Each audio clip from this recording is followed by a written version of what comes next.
This McFarlane Scarecrow figure is perfect. But we're not going to talk about this figure today because too many other content creators who pay for early stuff have already reviewed it, so it would be pointless. But he's perfect. I want to talk about figures that McFarlane has made that are not perfect, that need to be redone. We will get to that next on Toy Gains.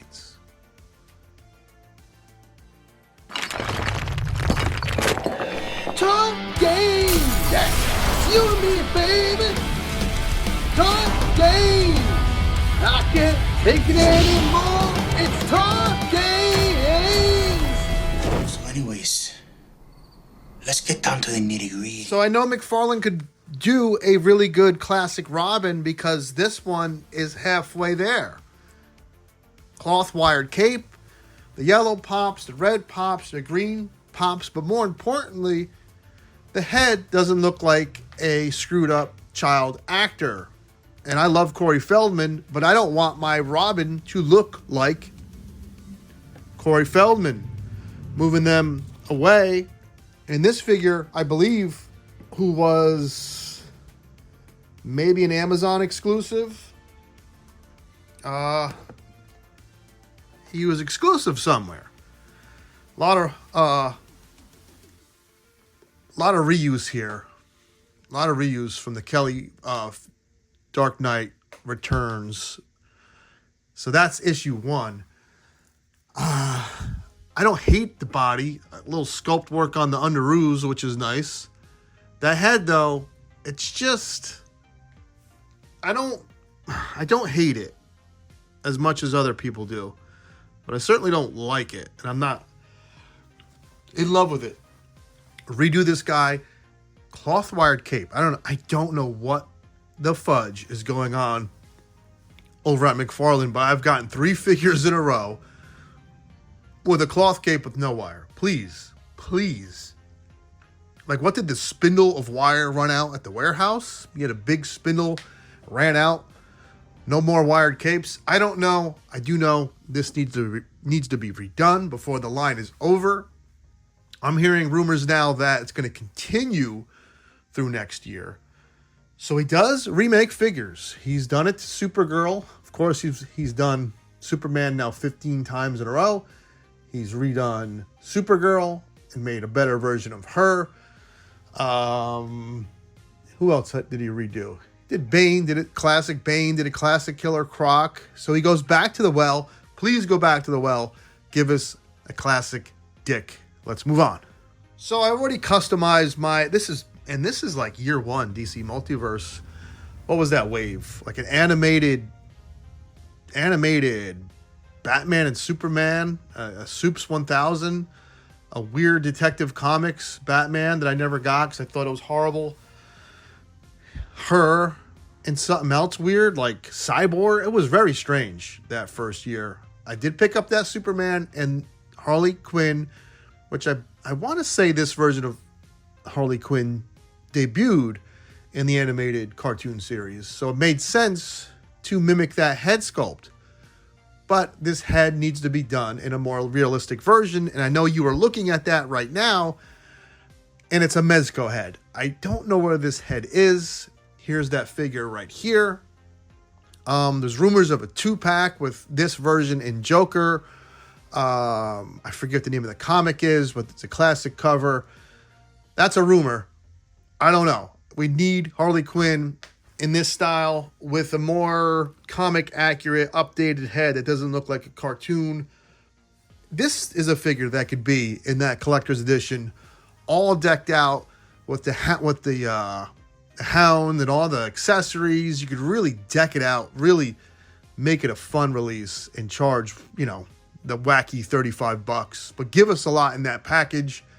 It needs to happen and needs to happen soon. Let's move on. Again, this is not retail. I apologize.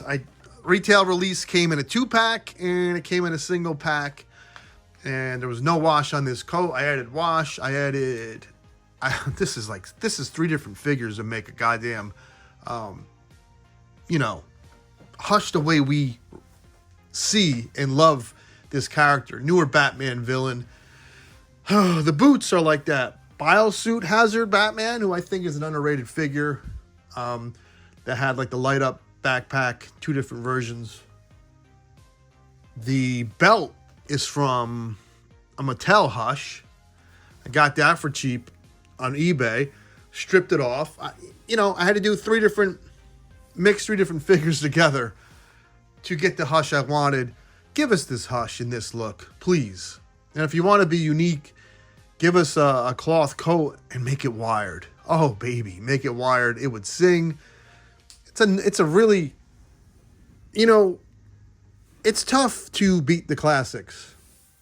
It's tough to beat, the Joker and the Riddler and the Penguin and Lex. But this character has a great design.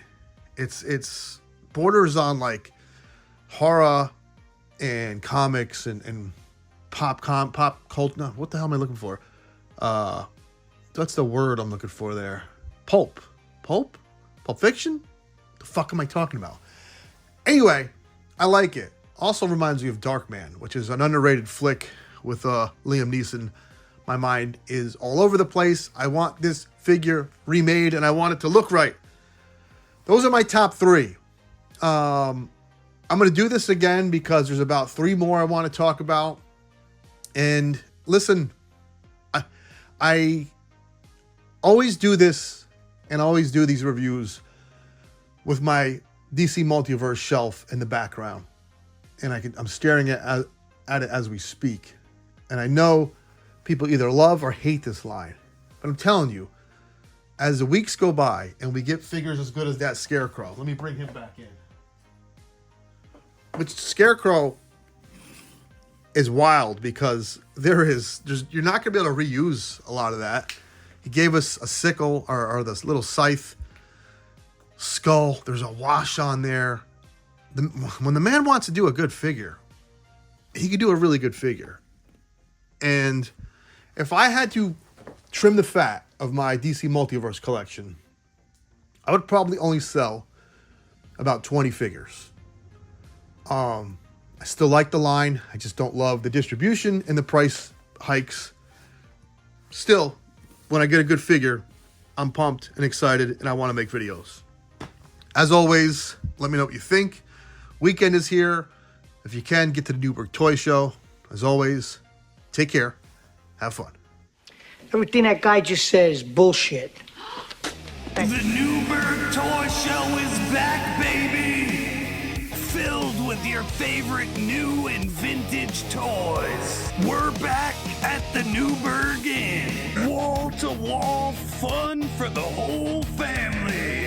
Admission is $5. Kids under 12 are free. 150 tables of fun. Sunday, November 16th, 9 to 4. Come see some of your favorite YouTube personalities. Toy Games, Yojo Jerk, The Jersey Maniac, and Duarte Studios. Don't forget your canned good donation and get yourself a raffle ticket. Remember, Sunday, parking is free.